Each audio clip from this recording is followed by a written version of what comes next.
मोठी गोष्ट म्हणजे लोकांना पिण्याचं पाणी याची फार मोठी गरज आहे आणि ती गरज भागवण्यासाठी या जलसंधारणाच्या कामातून निश्चितच सरकारला फायदा होईल. फिनोलेक्स इंडस्ट्रीज लिमिटेड आणि त्यांचे CSR partner Mukund Madhav foundation यांच्या वतीनं हा जो कार्यक्रम इकडं या माळशिरस तालुक्यात घेण्यात येतो आहे तो अतिशय उत्कृष्ट कार्यक्रम आहे आणि त्याबद्दल सर्व याचे जे काही भागीदार आहेत त्या सगळ्यांचं मनापासून अभिनंदन करतो. धन्यवाद.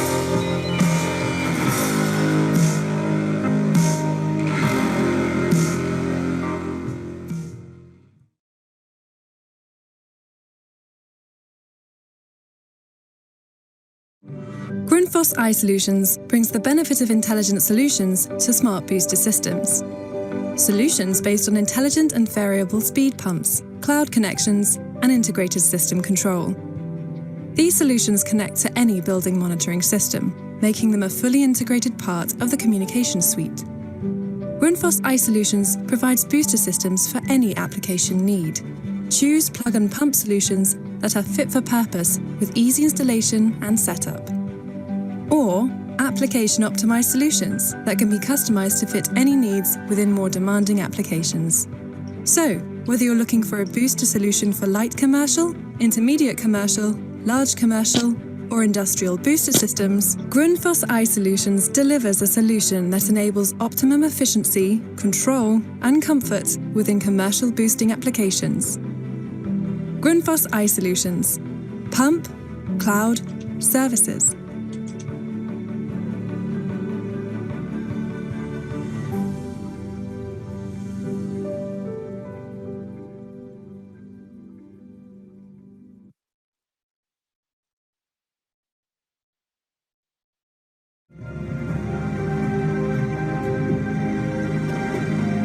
Global challenges require global responses. At Velo, we are playing our part and leading the way.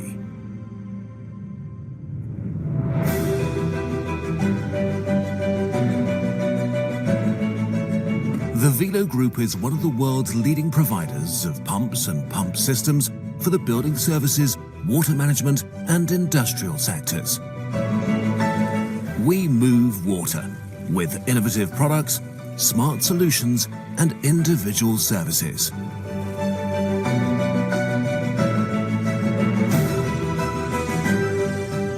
Velo provides critical infrastructure around the world.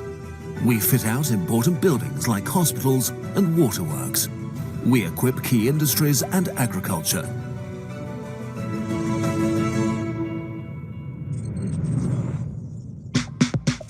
Velo is the digital pioneer in its industry.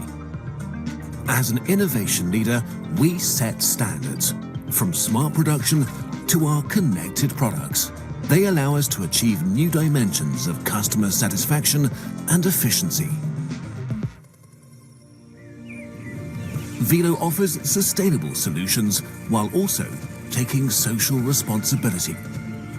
As one of 50 sustainability and climate leaders and the winner of the German Sustainability Award 2021, Velo is committed to actively slowing climate change. And by 2025, all of Velo's production sites around the world will be climate neutral.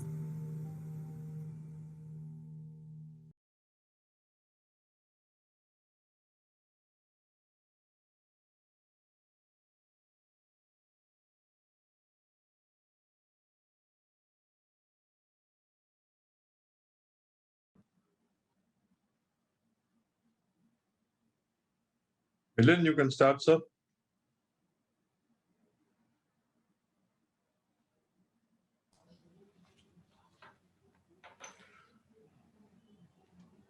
Okay, a very good evening to all the present attendees. Sushant, am I audible? Yes, sir, you are audible. Yes, sir. Great. Thank you. So I'm very delighted to welcome you all to this interesting webinar on a very important subject, moving beyond net zero or water, organized by Indian Plumbing Association. See, the net zero movement is now gaining momentum across the world. And this strategy is being implemented with countries like Singapore and Australia in lead. throughout the world, the communities are facing significant water-related challenges. The United Nations has projected that global water demand will outstrip the supply by 40%, and that too by 2030. It's really alarming. We have already heard the shocking news reports about the cities like Chennai, which is in India, and Cape Town in South Africa running out of potable water. And I think many more regions will face the similar risk unless we change our water usage pattern, we change our habits, to be very precise. See, implementation, according to me, of net zero strategies is of great importance for a country like us, which has 16% of the total population, or I can say global population, but against that, we only have access to 4% of fresh water resource or of the total that is available on this earth. And when you come to the Indian context, as about the women, you will be shocked to see or listen that our country spends 150 million working days every year fetching and carrying water, which is equivalent to the national loss of income of 10 billion rupees. This is what the Indian women have to do. Very unfortunate. By following net zero strategies, the federal agencies, according to me, can construct buildings and campuses that preserve natural water resource, help improve water infrastructure, and secure water to meet critical needs. So, if you are designing or building a project or a city or whatever structure it is, you may want to consider the net zero approach, and this will surely be an interesting deliberation by our expert speaker, architect Mr. Gaurav, who will be talking to us about not only net zero, but moving beyond the net zero water. So moving ahead, just before moving ahead in the seminar, I would like to make a small announcement to you all that you all now can showcase your brand in IPA webinar series from July 2021 to December 2021. If you are interested, you may call Mr. Sushant Sinha, and the email ID is gm@the-events, or you may visit the website and call Mr. Sushant Sinha. With this, let us move forward. And before starting our webinar, I would request you all to please stand up for the national anthem.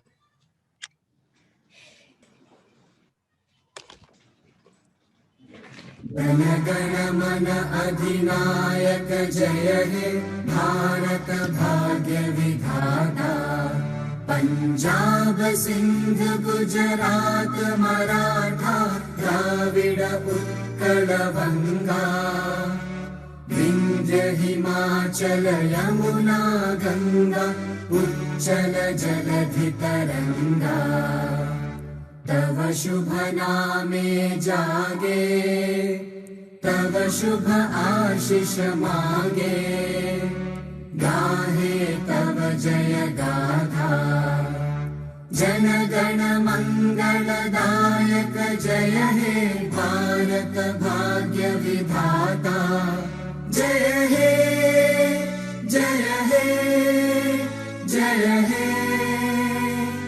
जय जय जय जय हे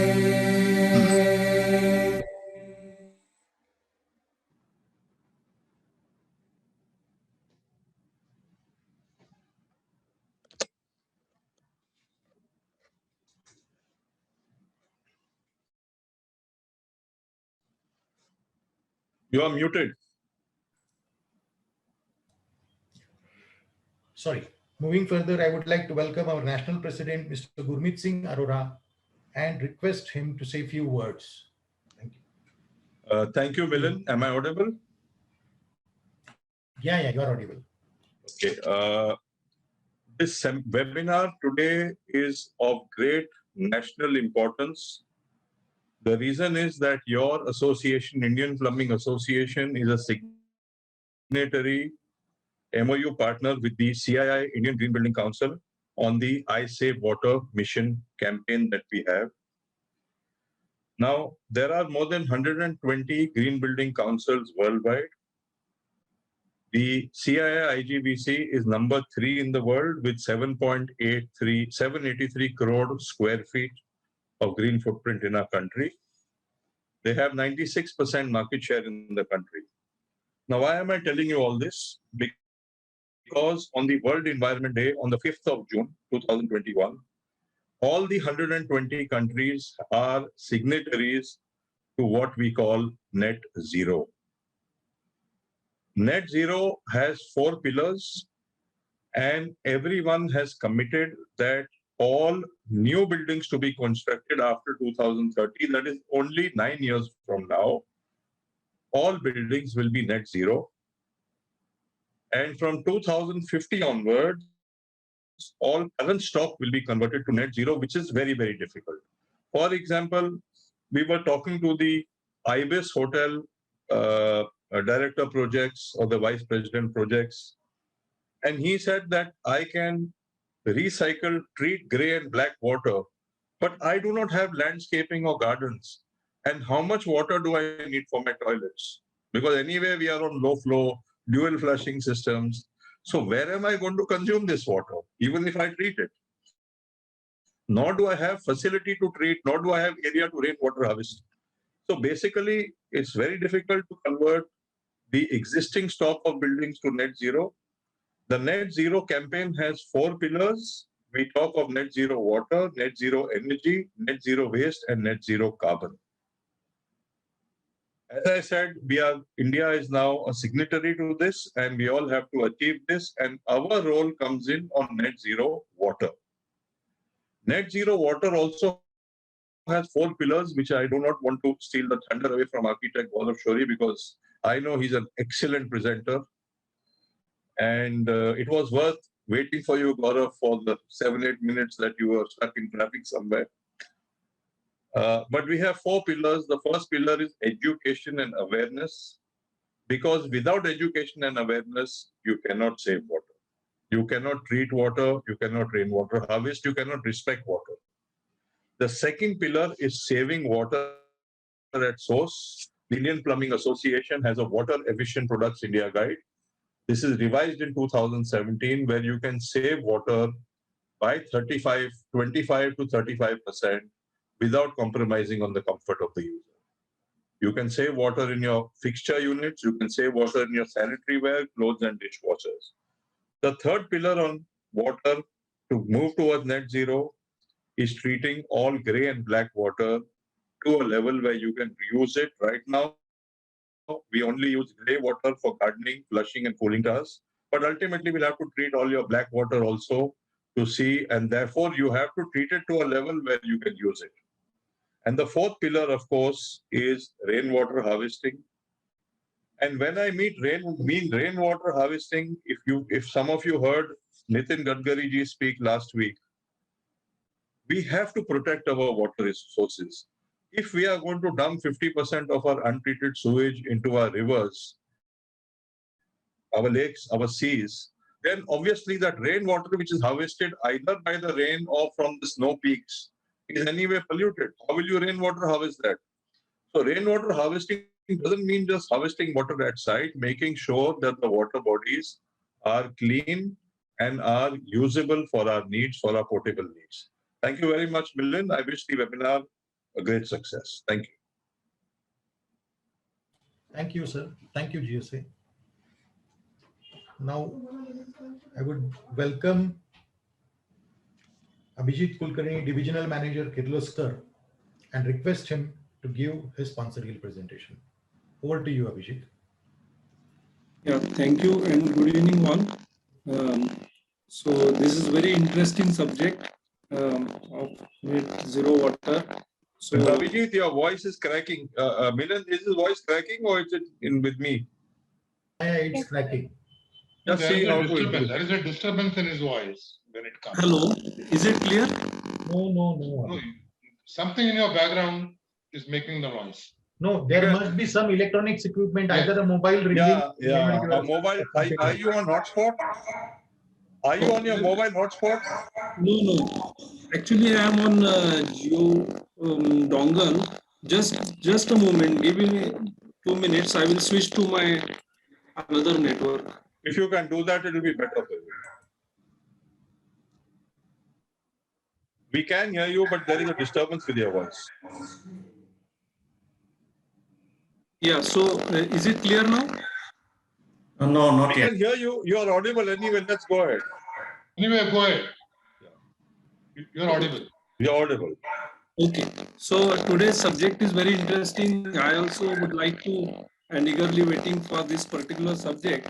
So going forward, we have something to show you to the participants. So you know Kirloskar Brothers Limited. We are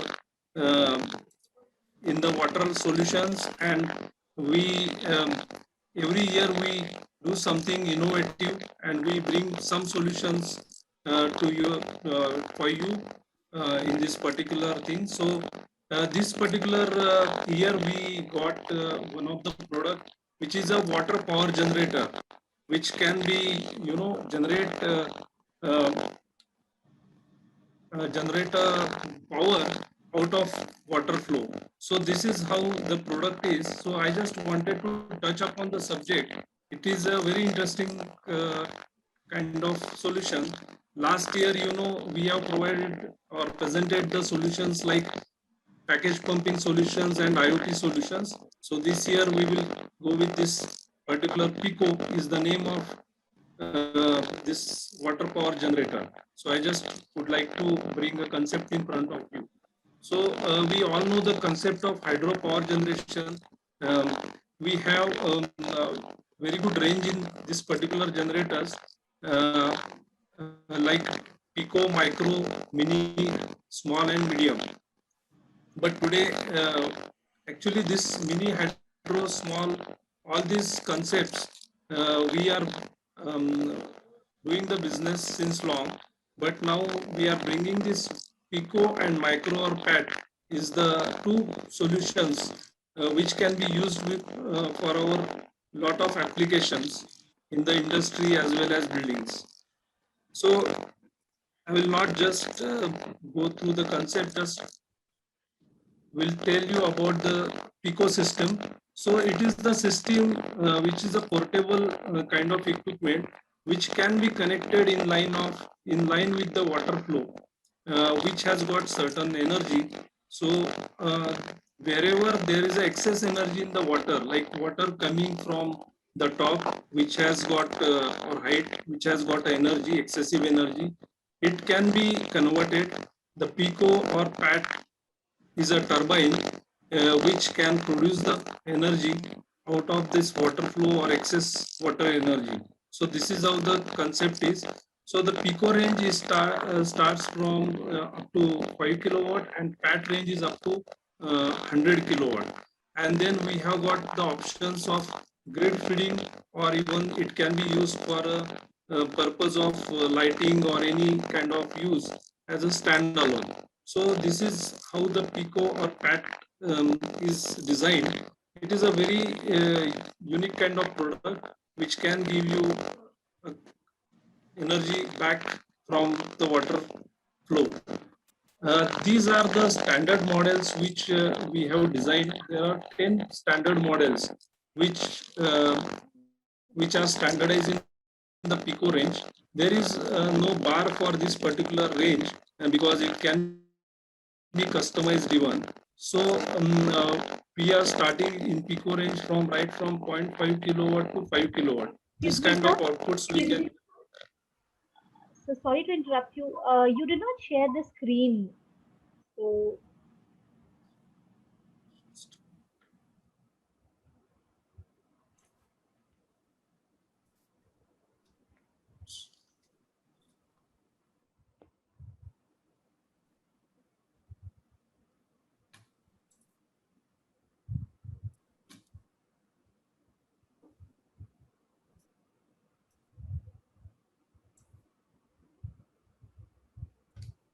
Is it visible, Nivedita?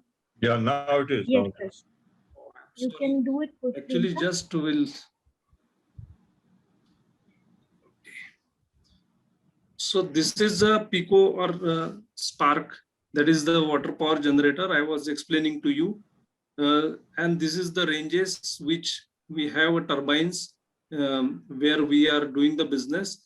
But now we have bought this Pico and Micro or PAT turbines for the use of industrial and BNC, building and construction kind of industries, where this can be used for generating of power. So mainly the water source which is coming from the top or which has a excessive energy, it will be fed to this equipment, and then the water is taking out from this equipment again, and it will absorb some of the energy of the water which is excessive in the water, and out of it will generate the energy. So there are two ranges. One is a Pico range which is up to 5 kilowatt, and PAT is up to 100 kilowatt, and we have option of like generating the energy and feeding it to grid, or it can be used for standalone purpose. So this is what is the simple schematic of this system. So it can be used in any of the source, like the pipelines, the water, municipal water pipelines, or it can be industrial pipelines where the excessive energy in the water, that pressure and pressure is available.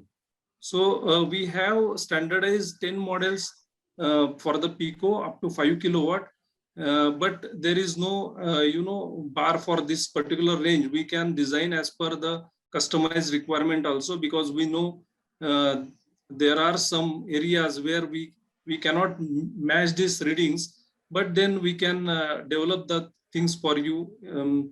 We have got that flexibility. We are using our simple pumps and we are doing this. So there is no special things in this particular generators. Pico PAT turbines are the clean and affordable source of energy generation. So this is very eco-friendly. There is no kind of consumption, or there no kind of pollution out of it. So it is a clean energy. It utilizes the excess available energy from water, and then it can be effectively used for bigger township, industries, water and irrigation schemes, or power plants. We have got a wide range of efficient models, and we have proven designs and robust performance for this particular turbines. We have strong sales and service network also. So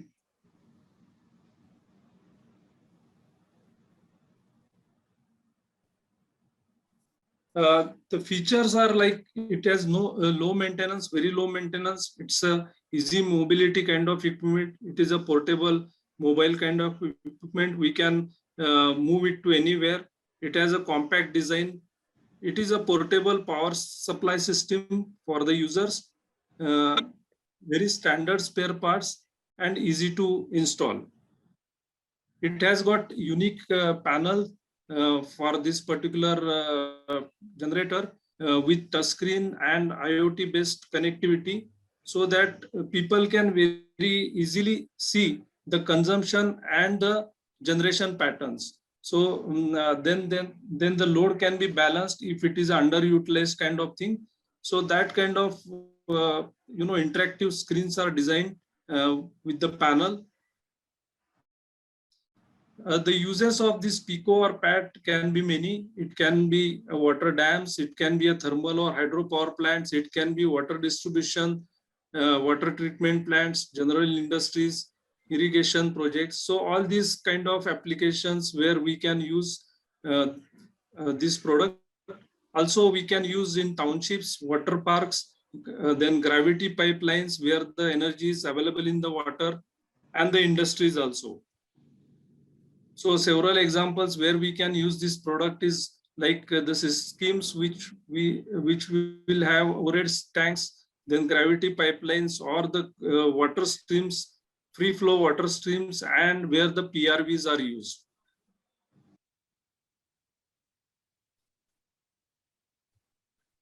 We have certain references for this particular Pico or PAT systems. We have given our first set at Kolhapur, where we are generating around 500 watts. Then we have given this particular turbine at Tansa Dam near Mumbai, where we are generating around 35 kilowatt energy, and it is lightning around 100 homes. So this is this project we have done 2.5 years, and it is working fine. Then also we have given these systems in Kerala, where it is under forest development authorities, and there, you know, in forest development area, the pollution is not at all allowed. So their generation of electricity was the problem, but there was a free flowing streams available, and there we used channelize the flow and use this turbine. It is generating at one place it is generating around 5 kilowatt, and other place it is generating around 11 kilowatt. Also in the industries at GNFC Bharuch, Gujarat plant, we have fitted this turbine where there was earlier there was a PRV, and there we could able to generate 22 kilowatt of electricity out of it. Then outside India, we have provided this solution in Hong Kong, in one of the water treatment plant, where the excess energy was available in the water. There we got able to generate around 65 kilowatt out of it. So this is how the things are we have given. And this is just, we wanted to touch upon the concept of this particular turbine or pad, where we can produce the electricity. And for further information or further details, we will be in touch with you. And this we are sure this product will be helpful in the, generating electricity out of water. And we will look forward for your cooperation and working together. Thank you. Thanks a lot. Thank you. Thank you very much, Mr. Abhijit, for a very interesting and informative product presentation. With this, now we move ahead. But before that, before we start our today's presentation, let me introduce to you our today's expert speaker, Architect Gaurav Shourie. Architect Gaurav Shourie is the founder member of Swaraj, a distinguished architect and an ardent speaker with 15 years of experience in the green building industry and sustainability related education. He has worked on over 100 green buildings and energy efficient projects across India and overseas, including IITs, ICERS, AIMS, among several other private and government projects. Architect Gaurav has trained over 15,000 professionals on energy efficient and green building in India and abroad, in government and private bodies such as MNRE, CPWD, Unhabitat, HREDA, FEDA, and many more. So, dear delegates, with this, I request you all to join me to welcome our today's guest and expert speaker, Architect Mr. Gaurav Shourie. Over to you, Gaurav, sir.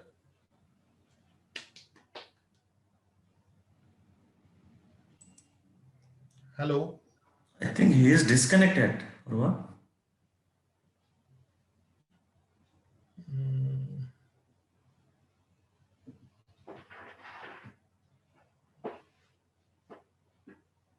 I think he is disconnected.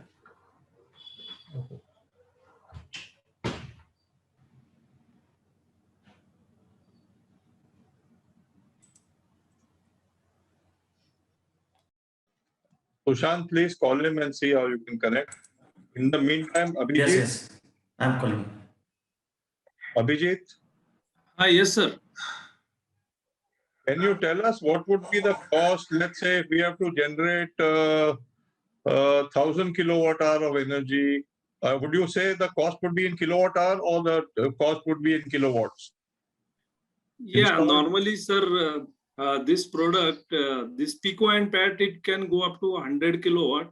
So normally the thumb rule is at this moment, we will say it afterwards, but at this moment, as a thumb rule, you can take as a 1.2 to 2 lakhs per kilowatt. 1.2 to 2 lakhs per kilowatt. So what is your ROI? ROI will be, sir, dependent on the parameters, but it can be like Industrial power you can take at about 10 rupees a unit, including everything, demand charges and everything. right, sir. So Residential you may take at 14 rupees a unit. Right. So the ROI, typical ROI for a good kind of situation, it can go up to 2.5 to 3 years. 1.5, 3 years. Yeah. And after that, it is giving you a saving. Right, sir. Absolutely. What would be the right. life according to you? Yeah, life is, sir, it's a standard pump set, so it can go like 10 years to 15 years. There is a question also, sir, regarding your will it be useful, pico or micro, for mall and convention center where water flow is quite large in quantity? Yeah, wherever the flow is larger and there is a extra head in the water, there we can use it definitely. So there is no issue. We can go ahead with that situation.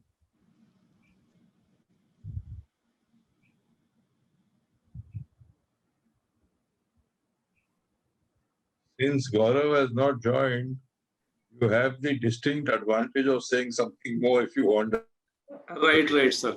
Actually, see, this particular product we launched this year, and we wanted to use this, in every kind of application. So, like I shared with you some of the examples, but typically the areas where the water is coming from top, it is a very good kind of equipment. So at this moment, we are working in Pune as well as in Mumbai for 3-4 projects where the water is coming from, some of the height or it is crossing some hills. So there we have a lot of advantage because they are spending a lot of money in pumping the water and, getting it across the hill. So there we are recovering their money from that particular equipment. So that is a good idea. And as I said, industries also there we are trying a lot for this kind of where PRVs are normally used. So many townships, there are a lot of PRVs are being used. So PRV, what it does normally, it is a killing kind pressure. So at one end there is a high pressure and other end there is a low pressure. So we wanted to kill the pressure. So across the PRV, if we could able to fit this particular equipment, then it is a very good idea and it could generate electricity like a free of cost. So that kind of situations we can very well work with. So that is why we are working with all the consultants across India. So major consultants we have given our presentations and we are working along with them so that because they are the best judge for the designing of the system. So they know where it can be applied. So that kind of equipment we are doing that kind of exercise, and also we are trying for this municipal water corporations. There also we are trying to get this installed. So that is, and this is very unique. So it's a kind of electromechanical equipment with very low maintenance, or I can say no kind of maintenance, because our conventional pumps we are using in reverse way. So our pumps, those are very robust design pumps. And joint, huh? Yeah, okay. Thanks. Okay. Sorry, folks. Hello. Welcome. Can you hear me? Am I audible? Yeah, you are audible. You are audible. Great. Yeah, I lost internet in my office, then I had to rush home and reset the computer. Apologies for the mess up. Okay.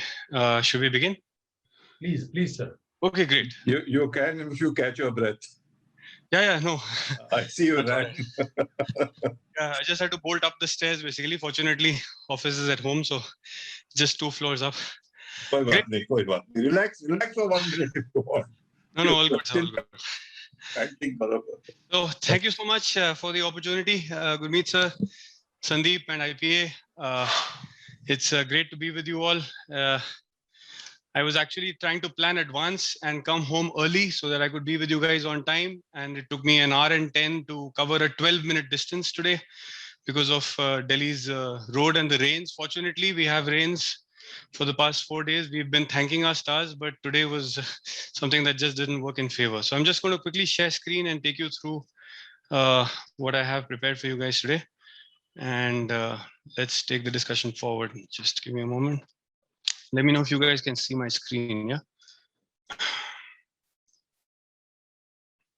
So first you'll see me and then you'll probably see the screen. Oh, just give me a moment, sorry, once again.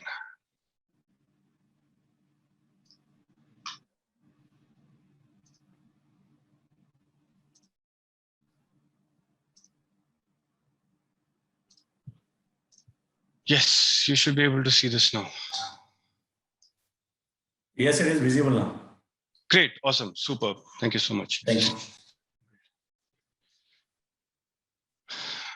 All right. Okay, so forget the date. It's an old template that I was using. The topic is beyond net zero, and we're trying to see how to go beyond net zero. So I'm going to start with the fundamentals and take you through something very important, which is foundational for us, which we tend to forget every now and then. And this is quite the spirit that needs to drive us, and it needs to come from both sides. So I'm glad that everybody, whatever they've covered so far, has been very pertinent in terms of whether it's education that will drive this, or whether it's co-participation, or it's technology, or it's water saving, and the wonderful technologies that we saw already that the gentleman Kirloskar shared, and what Gurmeet sir shared so far. But this is really important to understand that it is a fundamental duty for all of us as the citizens of the country, in partnership with the state, to protect the state of the environment. And today, why we've titled it Beyond Net Zero is not just from the action or the technology front, but also from the front of what lies beyond net zero. What are the areas that net zero perhaps cannot address, which we need to come together as citizens and address? And it can only be done as a collective. So the power that you wield as being IPA, the power that you wield as being a part of a national organization that has a global presence, the power that we wield as IGBC is the power that needs to be implemented at the national level now beyond net zero, and not just limited to net zero. So let's quickly go through what is it that we are talking about over here. The 42nd Amendment was 1976, very, very controversial when it came. But what it brought it down to was two things. Number one, Section 48A, which said that we have to protect the environment. The state, that is the country, shall endeavor to protect and improve the environment and to safeguard the forests and all living creatures. And we need to see, we need to reassess, we need to check where are we with all this, and how can we partner with the state to fulfill this, improve the environment, not just save it, not just protect it, but improve it. But it didn't stop there. It actually said it is your fundamental duty to make sure that we protect the natural environment, including forests, lakes, rivers, and wildlife, and to have compassion for all living creatures. Now, my question is, why was I not taught this in school? Why did I have to discover this later on and tell myself कि अच्छा ये मेरी commitment है इस देश में, जो rule book है उसमें लिखा हुआ है कि मुझे इस प्रकार का जीवन जीना है और इस प्रकार से मेरे को अपनी जो citizenship है उसको ऐसे निभाना है, right? And I feel that the action needs to happen much earlier and at a much lower level. Now, this is a very, very crucial statement for us to understand, क्योंकि यहाँ पे ना clash आ जाता है और मेरे दिमाग में ये settle नहीं हुआ अभी तक. मैं 16 साल से green buildings में काम कर रहा हूँ. आप लोगों में से कुछ लोगों को पता होगा, I was involved with establishing Griha as one of India's national rating systems along with IGBC. I'm also part of the GEM framework. We are doing so many projects under all these three rating systems as we speak. लेकिन ये जब statement आती है ना तो मेरे को थोड़ा सा डर लग जाता है. क्योंकि मेरी बिटिया है 7 साल की, अभी 8 साल की हो जाएगी अगले महीने में, और ये जो स्टेटमेंट है जिसके साथ हम हामी भरते हैं ना, मेरे को समझ में नहीं आती, why do we agree with this statement? The built up area in Indian cities will grow several folds in the coming decades. The urban population will continue to rise from 28% currently to about 60% by 2050. Now, the key word over here, the operative word over here is what I've highlighted, which is called will. Will, ladies and gentlemen, is not inevitable. Will is a function of human commitment. Will does not mean that the sun will rise in the east and it will set in the west and we can't do anything about it. But the way we agree with these statements and the way these statements are written by massive business houses, McKinsey reports and PwC and Ernst & Young, when they are predicting the way the urban infrastructure is going to grow in India, they very often tend to use this word. And I tend to always ask a question: what if I was to get up and invite you to say, let's get together, we will not let this happen? Why do we need to be innocent bystanders? क्या चल यार जो हो रहा है होने दे, अब क्या है, कुछ साल बचे हैं, बाकी बच्चे संभाल लेंगे. This, ladies and gentlemen, is a game of language. And we don't realize that it escapes our attention. What does net zero water mean anyway? Now, this is a game of semantics. So you need to be very careful about this, because many times we don't know that we are being played. We don't know who's behind this game, who started the game, and is the game trying to push something else, or is it actually going to help in saving water? So let's find out, right? Now, the first thing that we need to understand is that net zero by itself, the phrase is meaningless, right? Now, some of you might know also that I'm privileged to teach at the School of Planning and Architecture. About 8 years back, I was guiding a seminar research where I asked the people to find out, what does net zero really mean? Now, they came back with this saying, Gaurav, we really don't know, because net zero by itself doesn't mean anything. You need to be certain whether it's net zero operational, or net zero site, or is it net zero embodied or embedded, or is it net zero induced, or is it net zero source? Now, what we very conveniently tend to do as consultants, as people of the building industry, is that we forego this small little phrase called operational. What we are fundamentally addressing is net zero operational energy. And there's no harm in just putting that across, saying that, look, what we're going to talk about is net zero operational. And let's face facts. We can't really cross operational energy, water. If we can do something about net zero operational water, we are good, we are sorted. We can at least have some semblance of balance being maintained in the coming few years. Now, question is that, can net zero operational water cut it? Can it really help? Let's look at the national scenario for that. All right. So I'm showing you a very simple statistical graph. This is from Times of India, and it tells you what is India's water demand and what is per capita water use. But what is most important, this little pie chart over here. 83% of the water that is consumed in India today, and this is a recent statistic, is consumed by the agricultural sector. That little 5% pie that you see is actually what is being consumed by the domestic sector. And this 12% black section that you see is being consumed by industry. तो सबसे पहला सवाल तो ये उठता है कि भैया कमर्शियल कहाँ गया? अबे डोमेस्टिक में इंक्लूडेड है क्या? तो आई एम अज्यूमिंग कि हाँ डोमेस्टिक में इंक्लूडेड ही होगा, right? So just 5% of the national water consumption constitutes the part that can be contributed to by buildings. But here's the important part. You and I together have a stake in the remaining 12 and 83% as well. And it is direct. It is not indirect. It is not implied. It is direct. And you and I have the power to influence that 83 and 12% as well. How? Well, I would like you to extensively use the chat box. I have one eye on the chat box. So please make sure that you use the chat box and interact with me. Make sure you're asking questions. Make sure you're clarifying doubts as we speak right now. And I'm going to be looking at that parallelly as well. All right.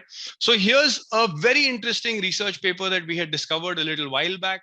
And I'm sharing this with you again. 19 cubic meters. Yes, 19 in Kolkata and 17 in Pune अब आप पूछोगे कि ये 19 cubic metre क्या है, किस चीज का है, तो ये भी मैं आपको बता देता हूं. According to a paper that's been published and revised, all right, by Suchindra Bardhan and Indranil Roy Chaudhary, the embodied water consumption of construction is 19 cubic meters per square meter, ladies and gentlemen. 19 cubic metre पर square metre.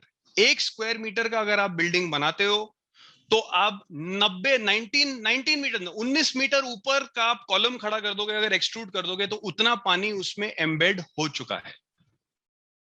और construction का जो water demand है उस 19 में से that's रफली about 2 cubic metres, which is during construction water demand, right?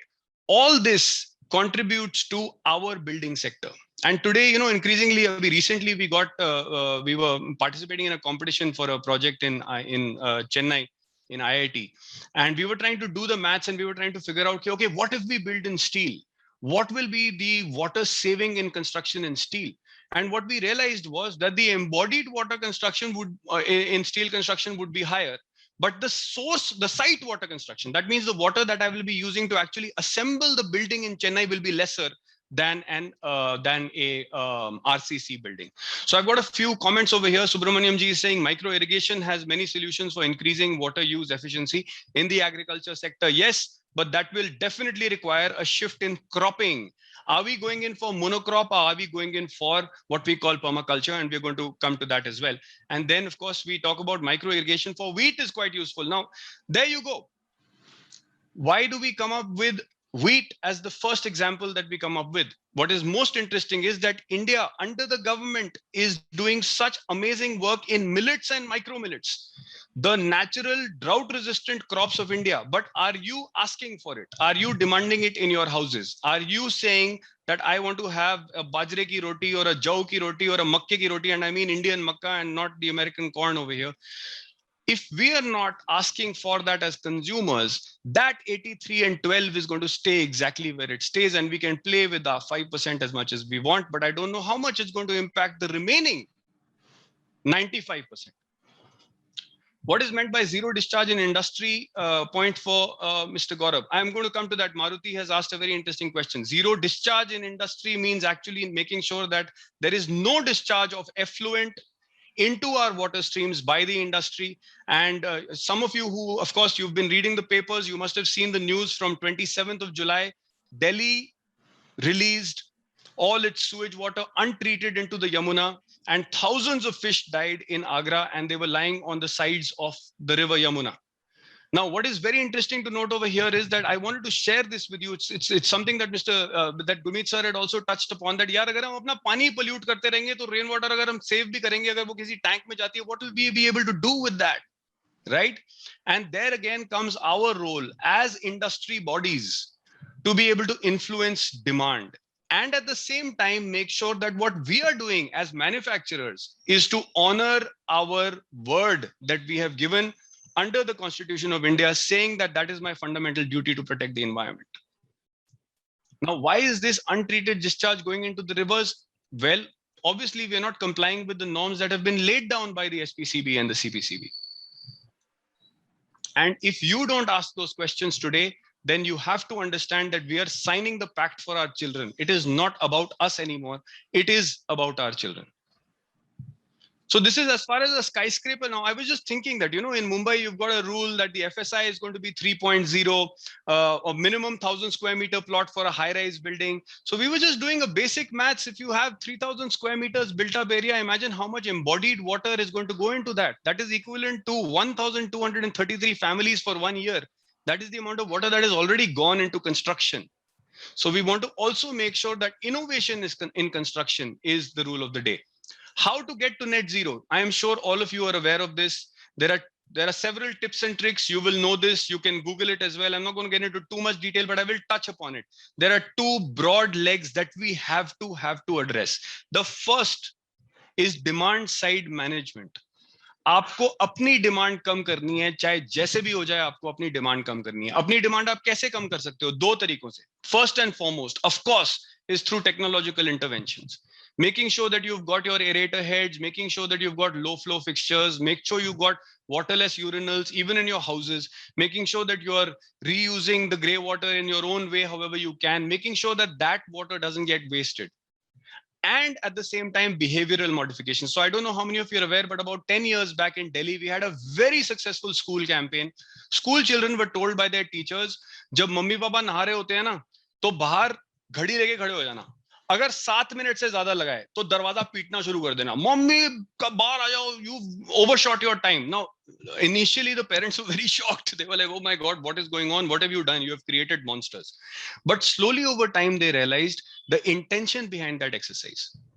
Now, obviously, Delhi, we are not so, how does one put it, so particular in India in terms of being able to collect the statistical data, whether that worked or not. And now we are going very fast towards being able to put in the infrastructure to collect that data. But I am quite certain that it would have had massive impacts, not only in saving water, but also in saving electricity. So I'm just also looking at 3 participants who have raised their hands. I'm just going to call upon them. Who are the 3 and what are the questions that they have? I've got Ashutosh Kulkarni, Ravindra Joshi, and Kolialum Devanathan. And I have one Sushant Sinhaji, who is one of the co-hosts also, who has raised his hand. So fire away, guys. Please feel free to use the chat box and ask me whatever it is that you want to ask. CPCB and state SPCB have already monitored the wastewater discharge and treatment, but we need to convince industry sector, commercial hub to genuinely work upon treatment of water as per norms laid down by the CPCB. Excellent point made by Sanjeev ji. Milind Sardesai is saying, dear sir, I'm from Ishre and we have a program Rath Yatra starting 1830. So please excuse me. You are excused. Thank you for letting us know, Milind ji. Thank you for joining us till this time. The food we eat requires 1800 to 2000 liters of water per person per day. What we use for shower is very small stuff, is something that Vinod Gupta ji has said. Now, very, very correct. Again, if you're not eating seasonal food, and here I'd like to very unabashedly promote Rujuta Devekar. Mumbaikars will know who she is. Please follow her on Instagram. Please watch her videos and please listen to what that lady has to say. She's not only talking about diet, she's also talking about saving water. She's also talking about saving energy, because, we used to many years back when we started training government officials in green buildings, used to say, you have to remember water and energy are Siamese twins. Ye paidaishi jude hue judwa bhai behan hai. You cannot disconnect these two. If you want to generate electricity, you need to use water. If you want to pump water, you need to use electricity. Both these are absolutely inextricably connected. Our water purifier is really required for corporation water and residential buildings. Lomesh ji, that really depends from place to place where you are staying. If I tell you about South Delhi, I am very comfortable drinking water straight from the tap. Until recently, I met a PhD researcher who is doing her research on wastewater in Delhi, and she told me that now the Delhi government has started giving us recycled sewage water to drink. Now, you might think, oh my God, there's something wrong with that. There isn't something wrong with that. At the same time, there is, and I'll tell you why. The city of London encountered this problem in the 1970s. They realized that the sewage treatment plants cannot filter out hormones. They cannot filter out medicines that go into our bloodstream and into our urine and then go into the water. Sewage treatment plants are incapable of taking care of that. That started having a negative feedback loop on the health of the people in London. It took a very long time for the authorities to discover, about 20 years, for them to discover that it was this recycled water that was having a problem in the long term on the people and the inhabitants of the city. So what we need to understand also is कि अब हमको ना थोड़ा युग के terms में सोचना शुरू कर देना चाहिए, and not 5 years and 20 years, but really 50 years and 60 years. Less water plumbing. Many companies introduce pressure pumps. Very true. That's very true. And that needs to be looked at very carefully in terms of system balancing. While there are many buildings that are old and a net zero may not be possible, can we have a central recycling pipeline in cities for grey water to be shared for flushing? You guys have excellent ideas that are coming up. All these ideas need to be discussed in a cohesive manner, inter-organization. So what I really appreciate about this session that we are doing right now is that it is an inter-organization session. There's representation from IGBC, there's representation from IPC, from IPA. And we need to get together with organizations like the Town and Country Planning Organization, with the Ministry of Housing and Urban Affairs, and then try and figure out collectively what is it that we can do and how we can move forward. So government should act on quality of water so that more water can be conserved. This is something we have to keep in mind, ladies and gentlemen. In many cases, you as the IPA are more powerful than the government. You have more direct connections with the industries. You have more direct connections with the consultants. You have more reach out there. So I don't think we should just pin it on the government and say, "Jalo, unka headache hai, wo sambhal lenge." That isn't quite the way to go. So let me take you through some interesting stuff. The National Building Code lays it down very simply. We have to go down the integrated design approach way. And please remember, this is part 0 of the National Building Code. Many people don't even know that there is a part 0 of the National Building Code. We've been training people for 16, 17 years now, and it's shocking how many people don't know about part 0. Now, what is the beauty of part 0 is it is designed to save resources. Aap pani lo, aap bijli lo, aap materials lo, aap jo bhi uthao, agar aap integrated design approach apply karte ho, jiske liye green rating systems mein points milte hain, if you are doing this, then guaranteed you are already on the path towards net zero. The rest of it is a little more effort and knowledge that can be achieved quite easily. So this is one aspect. Now, here's another aspect that I want you to look at, and I want you to examine this very, very carefully, ladies and gentlemen. It is not as simple as you and I think it is. Why am I saying that? We can put in maximum effort, the government can put in maximum effort, but you cannot fight nature. We cannot fight Mother Nature. Why am I saying that? Please take a look at this map very carefully. Do the meteorologists know more than we do? On the left side, you are looking at mean annual precipitation of India. This is the map. The research paper is written below. It is a publication of the MOEFCC. On the right side, you are looking at mean annual potential evapotranspiration.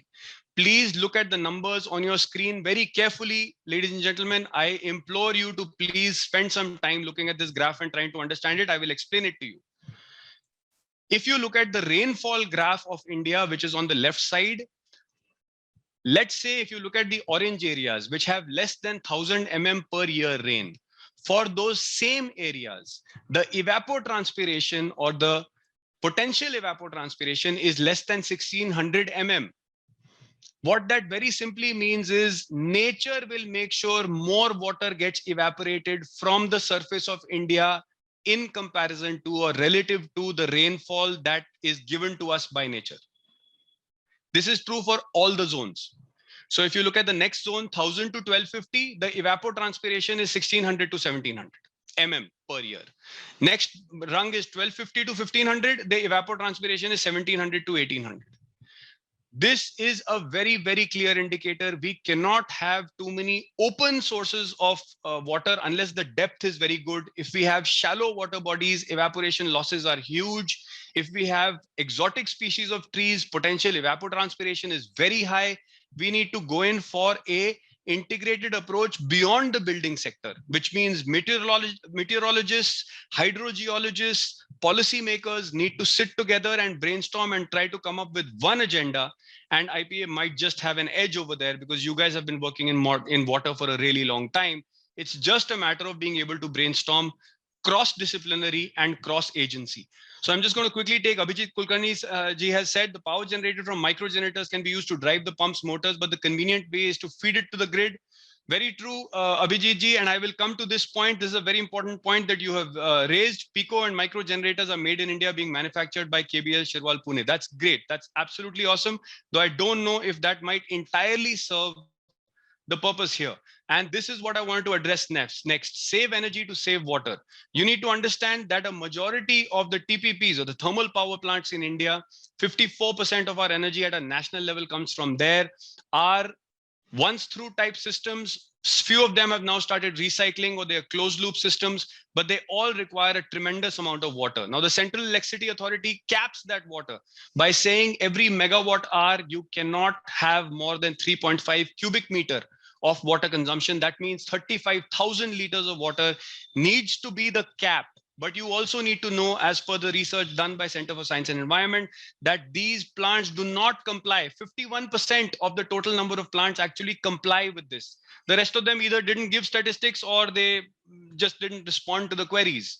So we are saying that on an average, 5 to 7 cubic meters of water is being consumed per megawatt of electricity. At the same time, we know what is the condition of our rivers. So let me just show you over here. What you can see is that this is the BOD levels in a river like Yamuna in this case and Ganga in this case. And you should know that a healthy river needs to have a BOD level of about 2. Now, this is a very, very imposing image, ladies and gentlemen, what you're looking at. And say hello to my friends over there on that lift. Can anyone guess what these people are doing? Please use the chat box and let me know, what are these people doing over there? What are they doing on this building? Can someone tell me? Absolutely correct, Ashish Nagpurkar. Absolutely, Abhijit ji. Ganpat, hi, how are you, Ganpat? Chintan, Shailesh Khamar, absolutely. They are cleaning. Now, this is a very, very important aspect for us to know. What are these people doing? They're doing exactly what they're doing, what you said, right? Now, I completely disagree with the statement, glass is green. It is not. You have to understand that there is this important to eliminate is of predication. What is the is of predication? We don't understand that that is. For further details, you can refer to the article that I wrote in the IPA, in the Indian Plumbing Today, about mentioning this. We don't even understand that that little is that is hidden in this statement is trying to convince you that glass is equal to green. Glass is not equal to green. The amount of water that is required to keep buildings clean, especially in a place like India. And then when we are talking about natural light, we talk about window maintenance factor. How can the window maintenance factor be high? The window maintenance factor can only be high if the window is constantly being cleaned. Where is this water going to come from? We have focused all our attention on the aspect of relative energy saving on account of chemical treatment of glass. Now, you should know that as soon as you color glass in different shades, as well as the melting point of glass, because glass that is used in windows is manufactured by a different process, the recyclability of that glass goes down. It cannot be manufactured again in the same process to create the same quality and clarity of glass, which means downcycling is possible, recycling is not possible. So we have to be very careful about the slogans that we use, about the slogans that we get roped into. And we also need to take an oath as the industry. We are not going to try and make these blanket statements of generalization that present a very different picture from what is actually the situation. So this is more details that I've added over here. You can read this in your own time. I'm not going to waste your time doing all this. But essentially, this is what captures the entire scenario where we are in India today. And quite frankly, we need to understand some very, very basic things. We are in a completely different climate zone as compared to the Western countries. We are in a completely different cultural zone as compared to the other countries. And we are also in a very different contextual. What do I mean by that? Asian cultures are high context cultures. You and I belong to high context cultures. Europe and United States are low context cultures. Now there's nothing wrong with that. High context cultures are cultures that have very, very rich history, very, very rich culture, very, very rich practices that have existed in that country for a really long time. Languages also belong to high context groups and low context groups. In our country, if I do this, it could mean yes also, and it could mean no also, and it could be somewhat also. But as soon as you go to Europe, it is a clear no or a clear yes. There's a beautiful talk by Shri Devdutt Patnaik on YouTube, his TED talk, you must watch it. What is the meaning of the Indian head shake, which most international people don't understand. They're like, well, are you saying yes or no? No, we are saying kamsi kamsa. Right? So these are things that we need to keep in mind, because at the end of the day, it is not technology alone that can save us. It is not government policies alone that can save us. It is our traditions, our culture, us being part of large organizations, collaborating with each other, collaborating with government, and making sure that we have people like meteorologists on board, have people like hydrogeologists on board, so that we can deal with the reality of the situation, and not something that is just a slogan that we are using to see that, okay, we should have more people and more people and more people should do this. And one more thing in closing, I would like to say this, and I know that this is counterintuitive. I am a trained architect. We've got to stop building. Now, some of you might laugh, some of you might say that this man has gone crazy, but I've got to tell you this. If you're living in Mumbai, you know that in the rains, Mumbai has become a living hell. You know that Delhi is dealing with what it is dealing with. You know the problem that happens in pandemics. You know the problem that's going down. We've got to start dealing with the hard facts of limitations. If we are not willing to deal with limits, then all this remains sloganeering. That's all I wanted to say, guys. I hope this was useful for you. I hope it was entertaining for you. At the same time, I hope that it had an impact at some level in your heart and your mind. Please keep in mind, this is not about us. It is about our children. It's not a figure of speech. Please try and understand. Thank you so much for the time, ladies and gentlemen. So I'm just going to quickly take a few questions. Zero discharge in residential projects, how to implement it. Rupesh ji, very easy. Bombay is an excellent example of zero discharge residential projects. It is mandatory to be zero water discharge. You've got sewage treatment plants that you can capture, but then you also have to keep in mind what was mentioned earlier, that if you take the Ibis Hotel, they don't know where to discharge that water. So that also becomes a problem. So when we are working on projects, we need to make sure that the grey water that comes out actually is utilizable. And in many cases, we have had this problem where if we use ultra low flow fixtures, all of you will be aware of this, the poop doesn't flow. We've had this problems in a huge project we were working on in Bhutan. We used ultra low flow fixtures, but the potty susu was not flowing in the sewage pipe. So you needed a certain amount of water to have that flow as well. So there are these practical issues that we are facing. Of course, in that case, we could increase the slope of the pipes, but that's not necessarily the case that we can do in a city which is essentially built on the plains. So there are these practical issues that are now coming up in the domain of net zero when we try to approach this issue. Again, there's a lot of brainstorming that's required to be able to do this. Eventually, it was just brainstorming that brought us to the solution. But again, excellent ways of doing this. And if you can scale it down, then I have a great example that I can share with you. We are currently working on a project in Ropar. We managed to convince the client to build the building out of mud and mud taken from that site itself. It's rammed earth. It's looking beautiful. It's an eco resort. And what we are doing over there is a horizontal constructed wetland. It's a natural system. You might all be aware of it. You can just Google it. You've got to understand that Biplab Patnaik from IIT Mumbai has come up with a great system, which is the SBT, or the soil biotechnology system. It can deal with large scale waste as well, but domestic, not chemical waste. Then, of course, you've got Pramod Chogle, the architect in Nasik, who's done some phenomenal work with solid immobilized biofilters. You've got the root zone system that Terry has worked on, and so many other people have worked on. So there are these natural systems as well that can be used very effectively, but again, not scalable. So if I'm doing a high-rise building, I may not be able to use these systems unless I'm doing it collectively, like Kolkata could do with the wetlands. Lomesh ji has asked a question now, water purifier is really required for corporation. I addressed that. Stormwater from agricultural fields mixes with fertilizers and runoff is big pollution. How can you control the same? Ladies and gentlemen, Apurva Shah, thank you so much for asking that question. You can control that by changing your demand. Stop asking for rice, stop asking for basmati, and stop asking for wheat. Now you might say, अरे लेकिन ये तो हमारे diet का अहम हिस्सा है. अरे थोड़ा सा पीछे जाओगे तो पता लगेगा कि डाइट का अहम हिस्सा नहीं था 50 साल पहले.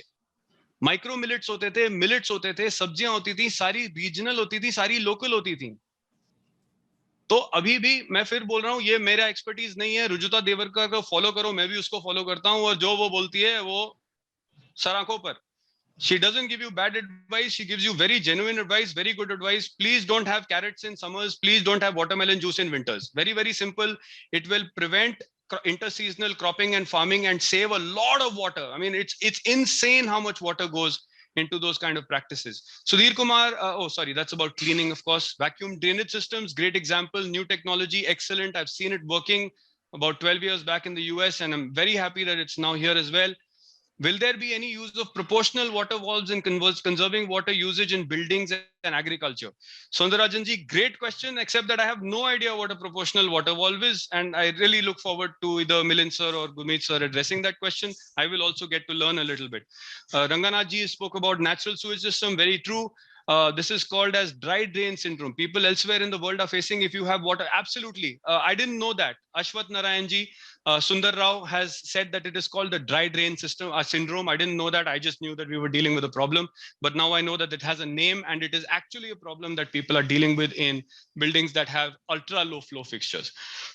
Thank you so much for the questions, and thank you so much for the chat as well. I hope I've not eaten into too much time. Over to Milind sir and Gurmeet sir to take the proceedings forward. Thank you. Thank you very much, Gauravji. I am absolutely short of words. It's simply interesting, innovative, proactive, and eye-opening. I hope the person who is really very sincere will have a sleepless night at least today.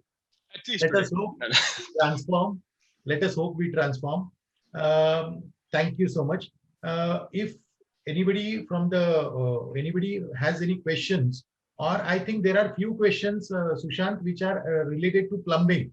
I would request our IPA NEC member, Mr. Sharad Rao, to address them if possible. I think we are short of time, but if it is possible, then Sharad, you can just address them, or it can be addressed by mail via mail to all those delegates.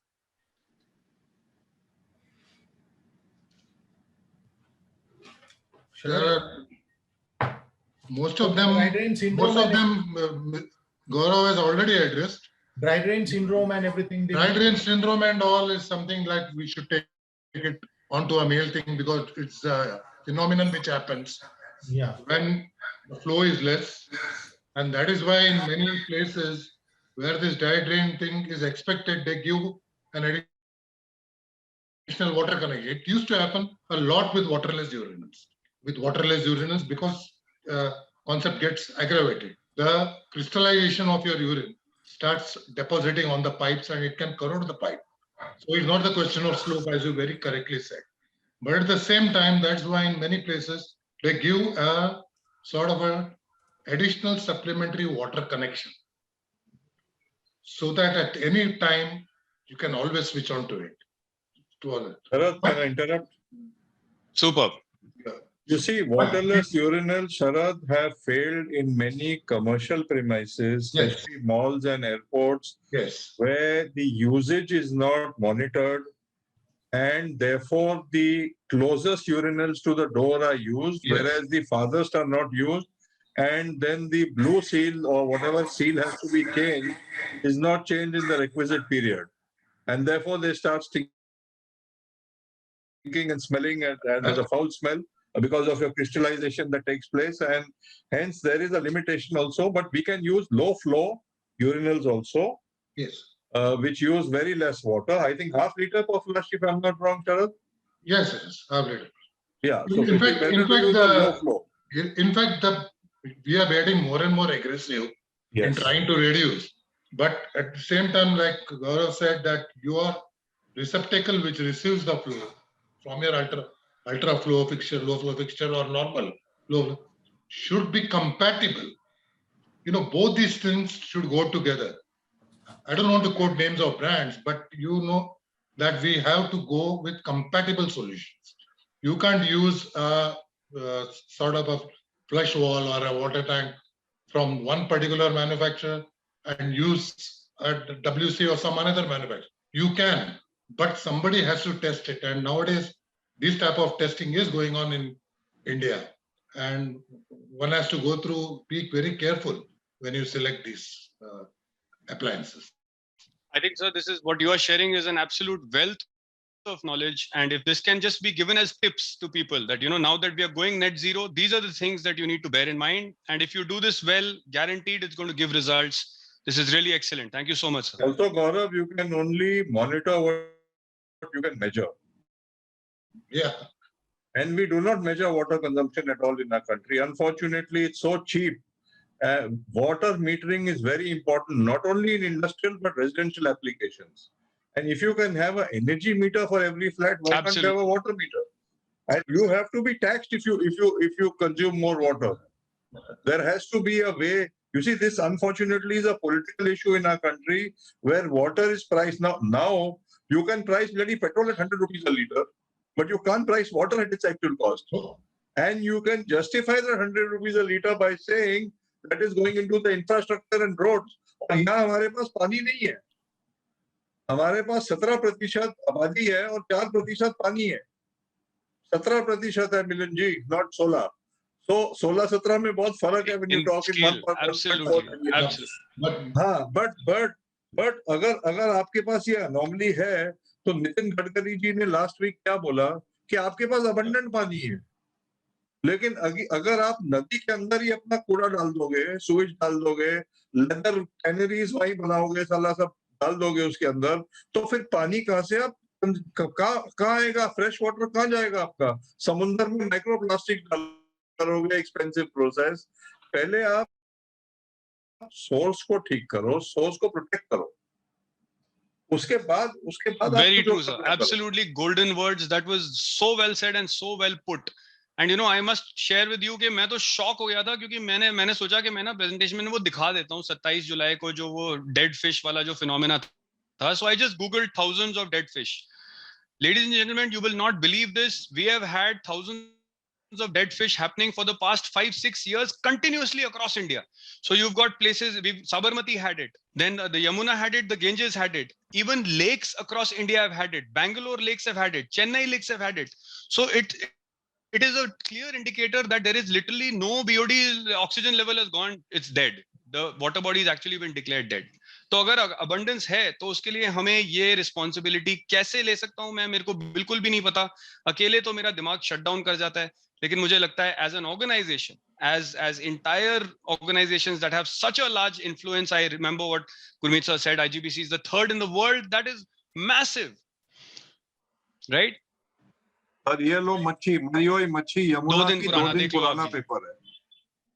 मैंने screenshot लिया था क्योंकि आप खुद water को खराब कर रहे हो और फिर सब लाइफ स्टॉक को ही मार रहे हो.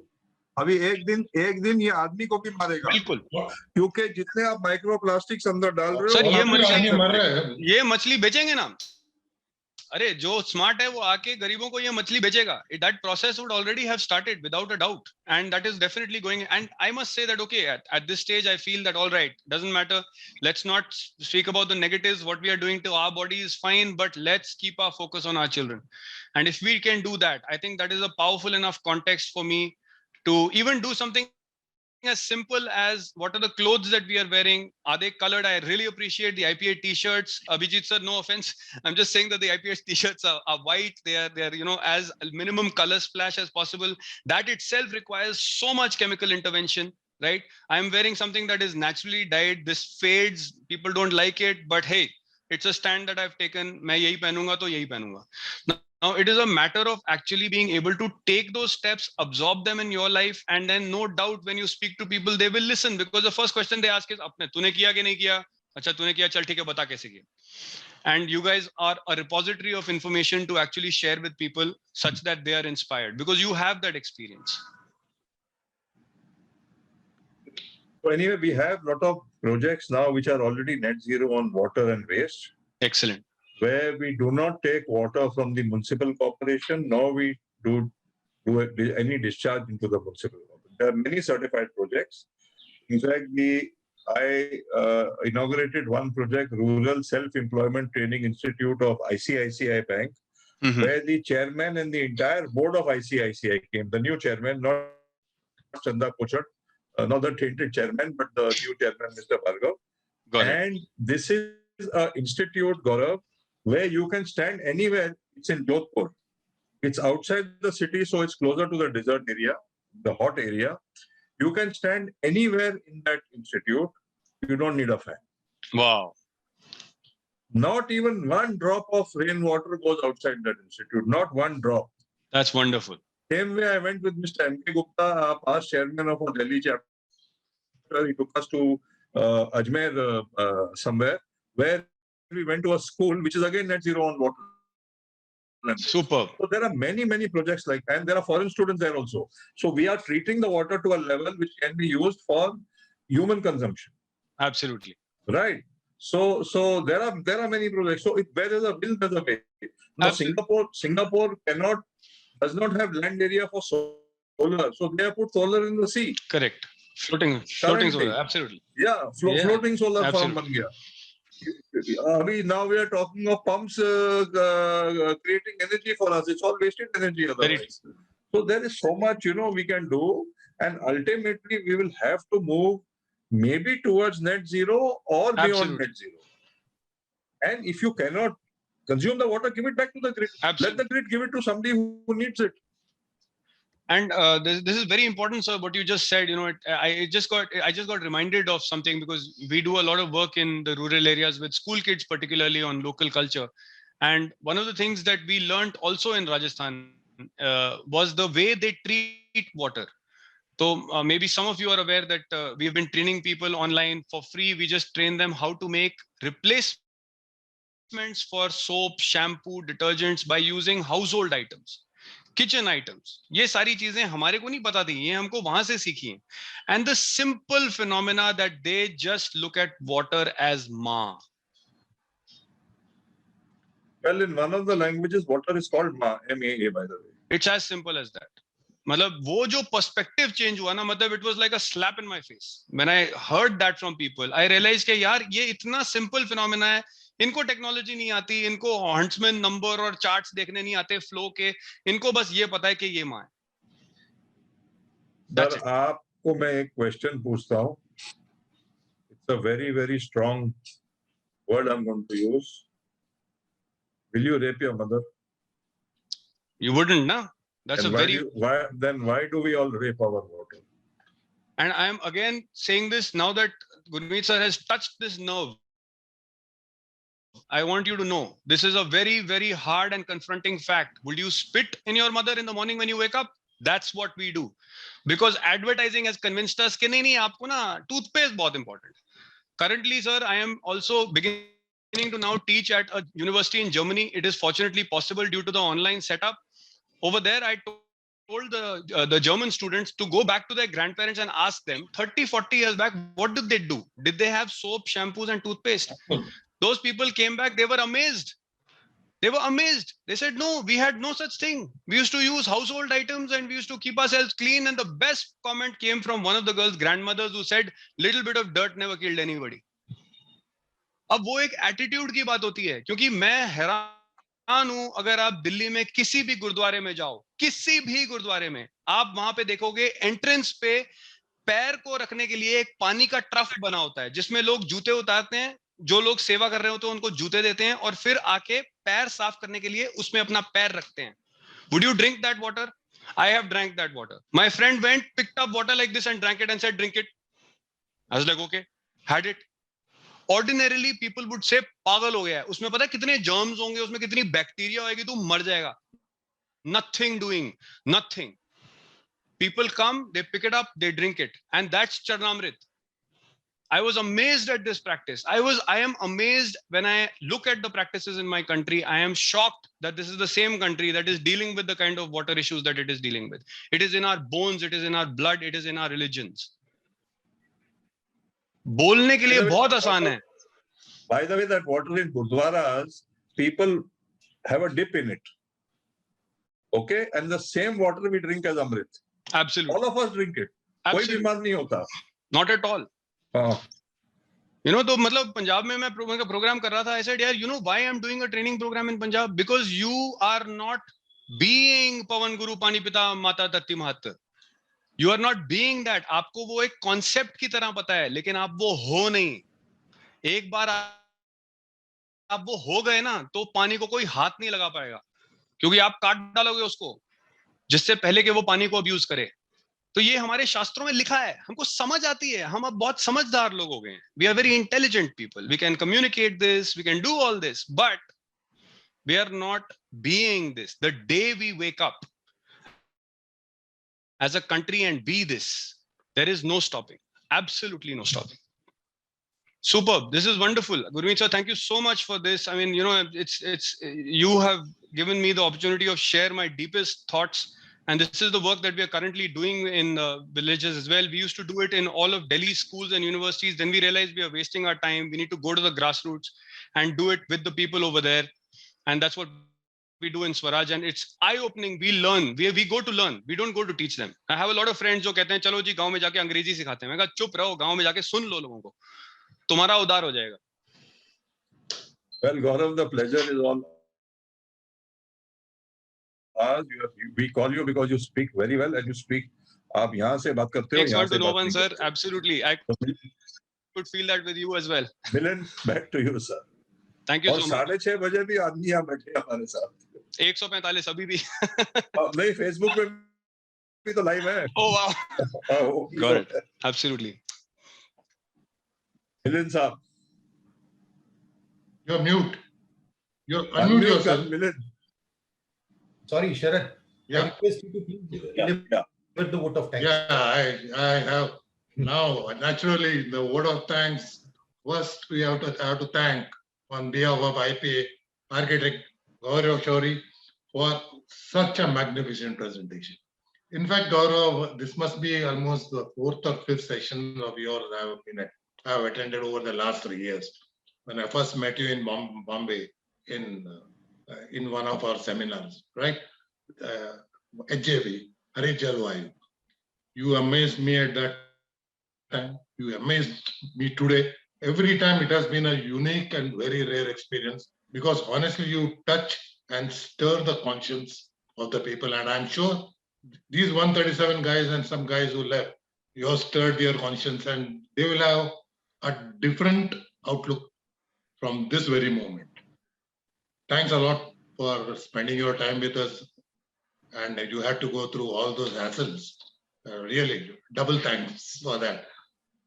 And again, our host, Milan Shetty, for doing the honors and devoting his time.